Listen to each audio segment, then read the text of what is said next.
is out. புத்தாண்டு என்பது புதிய நம்பிக்கை, புதிய சக்தியை கொண்டு வருவது, புதிய தொடக்கம் எனும் இந்த வேளையிலே தமிழ்நாட்டின் அரசியலில் ஒரு புதிய அத்தியாயம் எழுதப்பட்டுக் கொண்டிருக்கின்றது. தமிழ் மக்கள் தெளிவான ஒரு செய்தியினை அளிக்கிறார்கள். என்டிஏவின் வெற்றி, திமுகவின் வெளியேற்றம். Friends, Kongu Nadu, especially Kovai,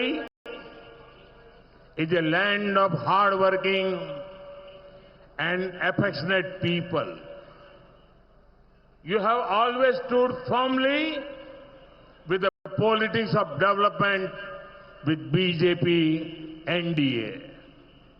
और इसलिए मैं जब भी यहां आता हूं, मुझे एक अपनेपन का भाव महसूस होता है. கொங்கு நாட்டு மக்களே, குறிப்பாக கோவை கடும் உழைப்பாளிகளுக்கும் பாசமிகு மக்களுக்கும் சொந்தமான பூமி. வளர்ச்சி அரசியலுக்கு பக்கபலமாக பிஜேபி தேசிய ஜனநாயக கூட்டணிக்கு உற்ற தோழனாக நீங்கள் எப்போதுமே உறுதியாக இருந்து வந்திருக்கிறீர்கள். ஆகையால்தான் நான் இங்கே எப்போது வந்தாலும் நான் உங்களில் ஒருவனாக உணர்கின்றேன். आज अपनों के बीच मैं अपनी पीड़ा और अपना गुस्सा व्यक्त करना चाहता हूं. In 2023, we passed the Nari Shakti Vandan Abhiyan, Adhiniyam. And on the 16th of this month, we took a historic step to move towards implementing women's reservation in Parliament and legislative assemblies. மக்களே, இன்று நம்மவர்களிடையே நான் என்னுடைய வருத்தத்தையும் என்னுடைய ஆதங்கத்தையும் முன்வைக்க விரும்புகின்றேன். 2023ஆம் ஆண்டிலே நாம் பெண்கள் இடஒதுக்கீட்டு சட்டத்தை நிறைவேற்றினோம். இந்த மாதம் 16ஆம் தேதி என்று நாடாளுமன்றத்திலும் சட்டப்பேரவைகளிலும் பெண்கள் இடஒதுக்கீட்டை அமல் செய்யும் வரலாற்று பூர்வமான அடியெடுப்பை படியினை நாம் எடுத்து வைத்தோம். मैंने पर्सनली सारी पॉलिटिकल पार्टी से इसे सपोर्ट करने की अपील की थी. I told them very clearly that they may take the credit. I have no objection. I only wanted sisters from ordinary families to be able to come to Parliament and Vidhan Sabha in greater numbers. தனிப்பட்ட முறையிலே கூட நான் எல்லா அரசியல் கட்சிகளிடமும் ஆதரவு கோரினேன். எல்லா பாராட்டையும் நீங்களே எடுத்துக்கங்க, எனக்கு எந்த ஆட்சேபனையும் இல்லை என்று தெளிவாக கூறினேன். ஆனா எனக்கு வேணுங்கிறதெல்லாம் ஒண்ணுதான்.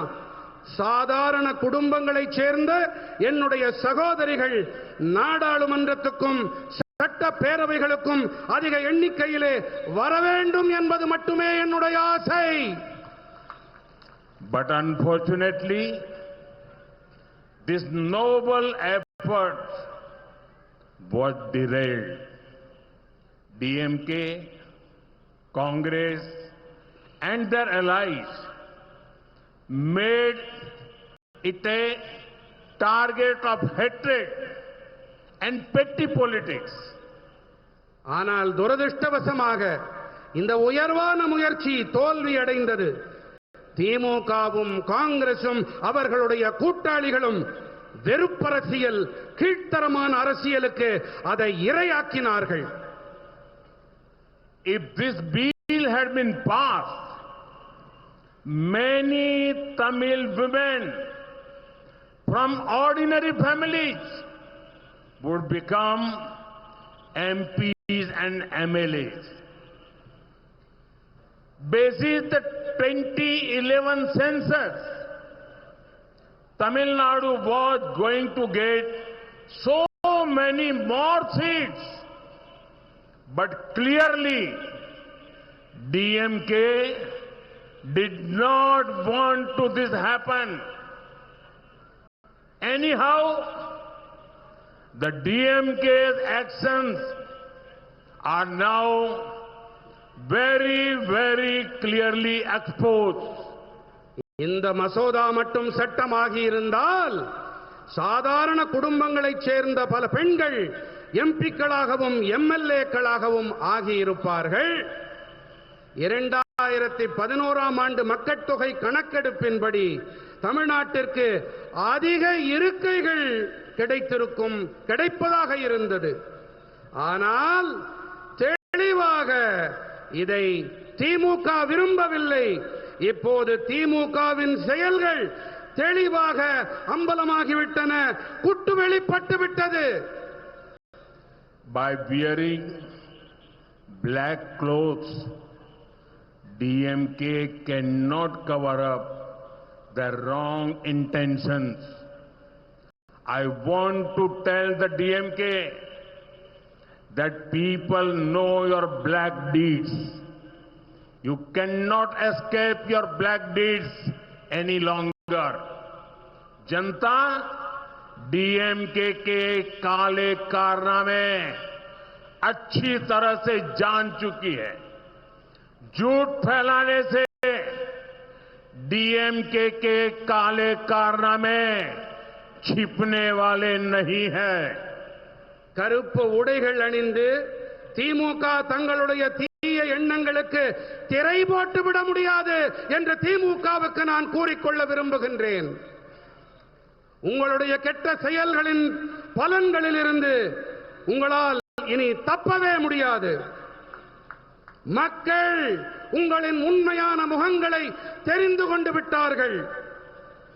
பொய்களை பேசித் திரியும் திமுகவால் இனிமேல் புரட்டுக்களை, புனை சுருட்டுக்களை மறைக்க முடியாது. और मैं तमिलनाडु की जनता को एश्योर करता हूं, I assure you all that this is nothing the end of our fight. This is just the beginning. BJP और एनडीए आपके अधिकारों के लिए संघर्ष करते रहेंगे. தமிழர்களே, உங்களுக்கு நான் ஒன்று உறுதிபட கூறிக்கொள்ள விரும்புகின்றேன். இது எங்களுடைய போராட்டத்தின் முடிவு அல்ல, இது தொடக்கம்தான்.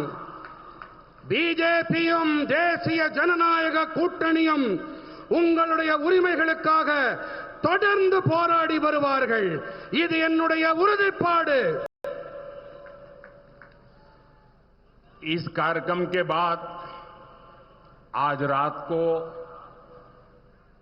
8:30 बजे 8:30 मैं राष्ट्र के नाम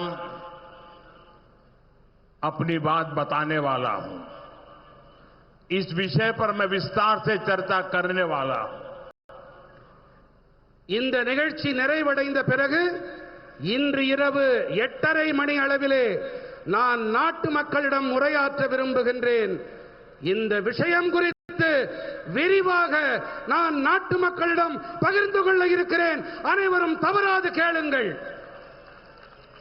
Today, DMK had no achievement to showcase, no real issues to raise. That is why they resorted to spreading false fears about a reduction in Tamil Nadu seats. DMK had said earlier that current proportional representation must be maintained, और हमने इसी का प्रस्ताव भी दिया था. लेकिन अब इन लोगों ने यू टर्न कर लिया. இன்று பெருமையாக சொல்லிக்கொள்ள திமுகவிடம் எந்த சாதனைகளும் கிடையாது. குற்றம் சொல்ல உண்மையான எந்த பிரச்சனைகளும் இல்லை. அதனால்தான் தமிழ்நாட்டின் இருக்கைகள் குறைப்பு பற்றி பொய்யான பயங்களை பரப்பத் தொடங்கி இருக்கின்றார்கள். தற்போது இருக்கும் விகிதாச்சார அடிப்படையிலான பிரதிநிதித்துவம் தக்க வைக்கப்பட வேண்டும் என்று திமுக முன்பு கூறியது. நாங்கள் இதன் அடிப்படையில் தான் மசோதாவை முன்வைத்தோம். ஆனால் அப்போது ஒன்ன சொன்னாங்க, இப்போது மாற்றி பேசுகிறார்கள். Why does it trouble DMK and Congress to see ordinary women rights? This one family parties want power to remain confined within their own families.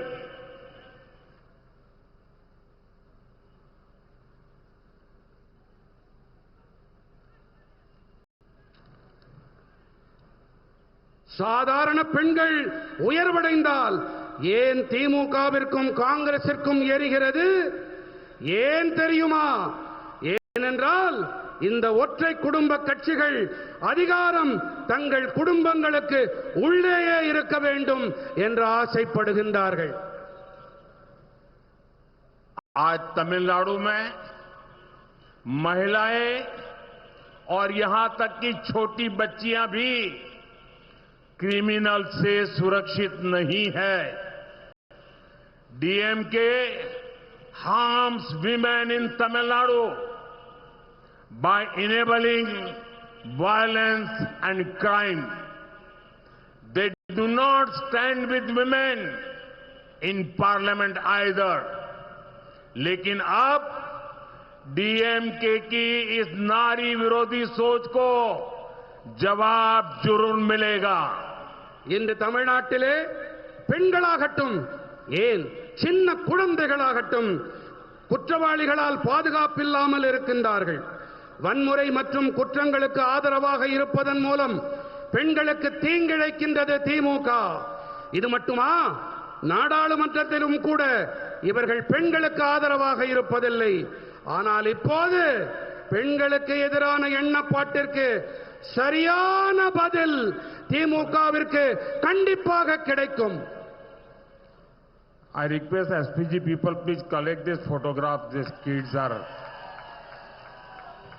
அங்கே வெளிப்படுத்தப்படும் புகைப்படங்களை எஸ்பிஜி நண்பர்கள் அதை கொண்டு வந்து தருமாறு கேட்டுக்கொள்ளுகின்றேன்.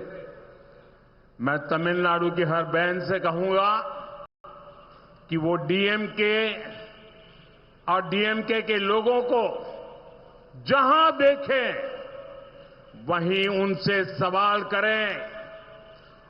Ask them why they oppose a bill meant to ensure women's representation. Ask DMK why they denied Tamil women this golden opportunity. And on April 23rd, give them a clear and powerful message. நான் தமிழ்நாட்டின் ஒவ்வொரு சகோதரியிடமும் கூறிக்கொள்ளுகின்றேன், திமுக காரர்களை நீங்கள் எங்கே பார்த்தாலும் அங்கே அவர்களிடம் கேள்வி எழுப்புங்கள். பெண்களின் பிரதிநிதித்துவத்தை உறுதி செய்யும் மசோதாவினை ஏன் அவர்கள் எதிர்த்தார்கள் என்று கேளுங்கள். பெண்களுக்கான இந்த பொன்னான வாய்ப்பை ஏன் தமிழ் பெண்களுக்கு மறுத்தார்கள் என்று கேளுங்கள். மேலும் ஏப்ரல் மாதம் 23ஆம் தேதி என்று தெளிவான பலமான செய்தியினை அவர்களுக்கு நீங்கள் அளியுங்கள்.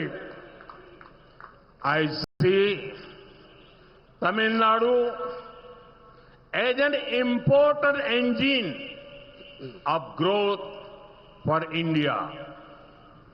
In the last 11 years, the center has provided more than 14 lakh crore rupees to Tamil Nadu. This has come as tax devolution, as highways, airports, railways and welfare schemes. Congress और डीएमके जब दिल्ली में राज करते थे तब तमिलनाडु को जितने पैसे मिले थे ये धनराशि उससे कई गुना ज्यादा है. இந்தியாவின் வளர்ச்சிக்கான முக்கியமான எஞ்சினாக தமிழ்நாட்டினை நான் பார்க்கின்றேன். கடந்த 11 ஆண்டுகளாக 14 லட்சம் கோடி ரூபாய்க்கும் அதிகமான நிதியை தமிழ்நாட்டிற்கு மத்திய அரசு அளித்திருக்கின்றது. இது நிதி பகிர்வாக நெடுஞ்சாலைகள், விமான நிலையங்கள், ரயில்வே துறை மற்றும் நலத்திட்டங்களாக அளிக்கப்பட்டிருக்கின்றன. காங்கிரசும் திமுகவும் ஆட்சி செய்த காலத்திலே தமிழ்நாட்டிற்கு அளிக்கப்பட்ட நிதியை விட இந்த தொகை பல மடங்கு அதிகம். Over the past 5 years, two things have increased to record levels in Tamil Nadu. The first is one family's wealth, and the second is Tamil Nadu's death. The DMK's top family is becoming richer and richer, while the debt on each person of Tamil Nadu is becoming more and more. நண்பர்களே, கடந்த 5 ஆண்டுகளாக தமிழ்நாட்டிலே 2 விஷயங்கள் சாதனை அளவுகளை எட்டியிருக்கின்றன. முதலாவதாக ஒரு குடும்பத்தின் சொத்து, இரண்டாவது தமிழ்நாட்டின் கடன். தமிழ்நாட்டின் உச்சபட்ச குடும்பம் மேலும் மேலும் பணக்காரர்களாகி வருகின்றார்கள். ஆனால் தமிழ்நாட்டிலே ஒவ்வொருவர் மீதும் இருக்கின்ற கடனோ மேலும் மேலும் மேலும் கூடிக்கொண்டே போகின்றது. DMK's policy is by the family, of the family and for the family. CM, same family. Deputy CM, same family. Prominent MP in Delhi, same family. Films, media houses, many such things controlled by one family. यहां तक कि DMK के senior नेताओं को भी एक परिवार के जूनियर मोस्ट मेंबर्स के सामने झुकना पड़ रहा है. திமுகவின் கொள்கை என்ன? குடும்பத்திற்கு, குடும்பத்தால், குடும்பத்திற்காக, அவ்வளவுதான். முதலமைச்சர் அதே குடும்பம், துணை முதலமைச்சர் அதே குடும்பம், தில்லியில் இருக்கும் முக்கியமான எம்பிக்கள் அதே குடும்பம், திரைப்படங்கள், ஊடக நிறுவனங்கள், இப்படி பல துறைகளை ஒரே குடும்பம் தன் கட்டுப்பாட்டிலே வைத்திருக்கிறது. எந்த அளவுக்கு என்றால் திமுகவின் மூத்த தலைவர்கள் கூட ஒரு குடும்பத்தின் மிக இளைய உறுப்பினர்களிடம் தலை தாழ்த்தி நடந்து கொள்ள வேண்டியிருக்கின்றது. Whenever I meet people from Tamil Nadu, they tell me there is a big competition in the family here. The competition is between the son and the son-in-law. They are competing on who will loot more. எப்போதெல்லாம் நான் தமிழ்நாட்டு மக்களை சந்திக்க நேர்கிறதோ அப்போதெல்லாம் அவர்கள் என்னிடத்திலே ஒரு விஷயத்தை கூறுவார்கள். அது என்ன தெரியுமா? இங்கே ஒரு குடும்பத்திற்குள்ளே பெரும் போட்டா போட்டி நிலவுகிறது. இது மகனுக்கும் மருமகனுக்கும் இடையிலான போட்டி. எதிலே போட்டி?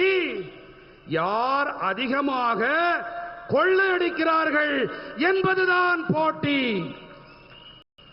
Tamil Nadu needs vision in governance, not son or son-in-law loot. On a connected note, DMK and their ally in Delhi has one thing common. In both, the son-in-law had done quote-unquote wonders, and India is fed up of one son-in-law. Tamil Nadu is fed up of another son-in-law. इन दोनों परिवारों के भ्रष्टाचार से जनता बहुत परेशान है. ஆளுகையில் தொலைநோக்கு தான் இன்று தமிழ்நாட்டுக்கு அத்தியாவசியமான தேவை. மகன் மருமகன் அடிக்கும் கொள்ளை அல்ல. அதேபோல திமுகவிலும் தில்லியில் அவர்களுடைய கூட்டாளிக்கும் இடையே ஒரே ஒரு ஒற்றுமை. இரண்டு கட்சிகளிலும் மருமகன்கள் மேற்கோள் என்னவென்றால் அதிசயங்களை நிகழ்த்தி இருக்கின்றார்கள். இந்தியா ஒரு மகனால் ஒரு மருமகனால் சலித்து போய்விட்டது. இன்னொரு மருமகனால் தமிழ்நாட்டு சலித்து போய்விட்டது. இந்த இரண்டு குடும்பங்களின் ஊழலால் மக்கள் பெரும் வேதனையில் இருக்கின்றார்கள். But look at the contrast between DMK and BJP.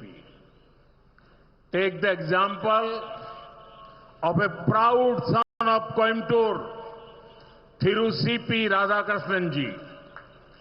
No political background. He grew through honesty and hard work.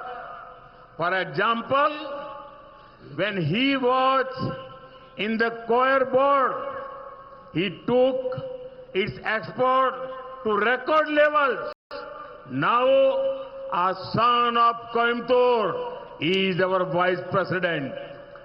ஆனால் திமுகவிற்கும் பிஜேபிக்கும் இடையிலான வித்தியாசத்தை பாருங்கள். கோயம்புத்தூரின் மண்ணின் மைந்தன் சிபி ராதாகிருஷ்ணன் அவர்களையே எடுத்துக்காட்டாக எடுத்துக் கொள்வோமே. அரசியல் பின்புலம் ஏதும் கிடையாது. நேர்மை மற்றும் கடுமையான உழைப்பால் உயர்ந்தவர். தென்னை நார் வாரியத்தில் இருந்தபோது ஏற்றுமதியை சாதனை அளவுகளுக்கு கொண்டு சென்றார். இப்போது கோயம்புத்தூரின் மண்ணின் மைந்தன் ஒருவர் நமது துணை குடியரசுத் தலைவராக இருக்கின்றார். कोयम्बतूर के लोगों ने हमेशा से डीएमके की भ्रष्ट और माफिया स्टाइल राजनीति को नकारा है. Therefore, DMK looks at this region with a feeling of political revenge. Remember how a member of DMK's top family insulted the people a few months ago. Now they have sent here a politician known for massive scams, including test back scam. திமுகவின் ஊழல் மலிந்த ரவுடியீச அரசியலை கோயம்புத்தூர் மக்கள் எப்போதுமே புறக்கணித்து வந்திருக்கின்றார்கள். ஆகையால் தான் இந்த பகுதியை ஒரு அரசியல் பழிவாங்கும் நோக்கோடுதான் திமுக அணுகி வந்திருக்கின்றது. திமுகவின் உச்சபட்ச குடும்பத்தின் உறுப்பினர் ஒருவர் கோவை மக்களை சில மாதங்களுக்கு முன்னால் எப்படி அவமானம் செய்தார் என்பது நினைவிருக்கிறது இல்லையா? டாஸ்மாக் ஊழல் போன்ற பெரிய பெரிய மோசடிகளுக்கு பெயர் போன ஒரு அரசியல்வாதியை இப்போது இங்கே அவர்கள் அனுப்பியிருக்கின்றார்கள். Friends, when there is a double engine government, work moves faster. Schemes reach people quicker. Benefits multiply. நண்பர்களே, டபுள் என்ஜின் அரசாங்கம் இருக்கும்போது வேலைகள் மும்முரமாக வேகமாக நடக்கின்றன. மக்கள் நல திட்டங்கள் விரைவாக மக்களை சென்றடைகின்றன. ஆதாயங்கள் பல மடங்காகின்றது. Take the PM Suryagar scheme for example. For now, it has reached only 8,000 homes in Coimbatore. Each home got about 75,000 rupees subsidy for rooftop solar from central government. So 8,000 homes means total about 60 crore rupees given by the center. பிரதம மந்திரி சூரிய சக்தி வீடுகள் திட்டத்தையே எடுத்துக்காட்டாக எடுத்துக்கொள்வோமே. இப்போது இது கோயம்புத்தூரில் 8000 வீடுகளை மட்டுமே சென்றடைந்திருக்கிறது. ஒவ்வொரு வீட்டிற்கும் இந்த கூரை மீதான சூரிய சக்தி அமைப்பிற்கு சுமார் 75,000 ரூபாய் மத்திய அரசு தரப்பிலிருந்து மானியம் கிடைத்தது. ஆக 8000 வீடுகள் என்றால் சுமார் 60 கோடி ரூபாயை மத்திய அரசு அளித்திருக்கின்றது. But benefit does not stop at subsidy. Solar power cuts electricity bills. People save money. According to one calculation, each home saves about 2,000 rupees every month on power bills. 8,000 homes together save about 1.6 crore rupees every month. That is about 19 crore rupees every year. ஆனால் ஆதாயம் மானியத்தோடு மட்டும் நின்று போவதில்லை. சூரிய சக்தி மின்சாரத்தால் மின் கட்டணம் குறைகிறது, மக்களால் பணத்தை சேமிக்க முடிகிறது. மின் கட்டணத்தால் மட்டுமே ஒவ்வொரு வீடும் சுமார் 2,000 ரூபாய் மாதந்தோறும் சேமிக்கிறது என்கிறது ஒரு கணக்கீடு. 8,000 வீடுகள் ஒட்டுமொத்தமாக சுமார் 1.6 கோடி ரூபாயை ஒவ்வொரு மாதமும் சேமிக்கின்றார்கள். அப்படி என்றால் ஒவ்வொரு ஆண்டும் 19 கோடி ரூபாய் சேமிப்பு. With an active state government, if the scheme reaches 1 lakh homes, imagine the impact. The business for local solar vendors goes up. Subsidy from center to people of Coimbatore would be around 800 crore rupees. Every year, people saving on electricity would be around 250 crore rupees. सोचिए, बिजली बिलों में लगभग 250 करोड़ रुपए से भी ज्यादा की बचत. சுறுசுறுப்பாக செயல்படும் ஒரு மாநில அரசு இருந்தால் இந்த திட்டம் 1 லட்சம் வீடுகளை சென்றடைந்தால் அது ஏற்படுத்தக்கூடிய தாக்கத்தை கற்பனை செய்து பாருங்கள். சூரிய சக்தி பொருட்களை தயாரிக்கும் உள்ளூர் வியாபாரியின் வியாபாரம் அதிகரிக்கிறது. கோயம்புத்தூர் மக்களுக்கு மத்திய அரசிடமிருந்து கிடைக்கும் மானியம் சுமார் 800 கோடி ரூபாய் ஆகும். ஒவ்வொரு ஆண்டும் மக்கள் மின்சாரத்தால் சேமிக்கும் தொகை மட்டும் சுமார் 250 கோடி ரூபாயாக இருக்கும். This reduces the burden on the government to give power subsidies. Government saves money and can fund other welfare schemes. Further, rooftop solar reduces pressure on the power grid. This means Coimbator's industries get more electricity at lower cost. It means more investment, more jobs, more prosperity. மின்சாரத்துக்கான மானியங்கள் வழங்கல் என்ற சுமை அரசுக்கு குறையும். அரசாங்கம் பணத்தை மிச்சப்படுத்தி அந்த நிதி மற்ற நலத்திட்டங்களுக்கு செலவு செய்ய உதவியாக இருக்கும். மேலும் கூரை மீதான சூரிய சக்தி அமைப்பு மின் தொகுப்பு அதன் மீதான நெருக்கடியை குறைக்கும். இதன் காரணமாக குறைவான கட்டணத்தில் கோயம்புத்தூரின் தொழிற்சாலைகளுக்கு அதிக மின்சாரம் கிடைக்கும். இதன் விளைவாக அதிக முதலீடு, அதிக வேலை வாய்ப்பு, அதிக செல்வ செழிப்பு. यह नागरिकों को शक्तिशाली बनाने का, पीपल को एम्पावर करने का उत्तम प्रयास है. You are getting power and you are getting empowered. உங்களுக்கு நல்ல மின்சாரம் கிடைக்கின்றது, அதே போல உங்களுக்கு அதிகாரம் பகிர்ந்தளிக்கவும் செய்யப்படுகின்றது. Similarly, center is running many important welfare schemes of this kind. Crores of bank accounts, homes water connections, gas connections, and Mudra loans have made a real impact. In the past decade, we have lifted 25 crore people out of poverty. That is larger than the population of many countries. அதே போல இவை போன்ற பல முக்கியமான நலத்திட்டங்களை மத்திய அரசு செயல்படுத்தி வருகின்றது. கோடிக்கணக்கான வங்கிக் கணக்குகள், வீடுகள், குடிநீர் இணைப்புகள், எரிவாயு இணைப்புகள், முத்ரா கடன்கள் இவையெல்லாம் நல்லதொரு தாக்கத்தை ஏற்படுத்தி இருக்கின்றன. கடந்த 10 ஆண்டிலே நாம் 25 கோடி மக்களை ஏழ்மையிலிருந்து மீட்டெடுத்திருக்கிறோம். இது பல நாடுகளின் மக்கட்தொகையை விட அதிகமானது.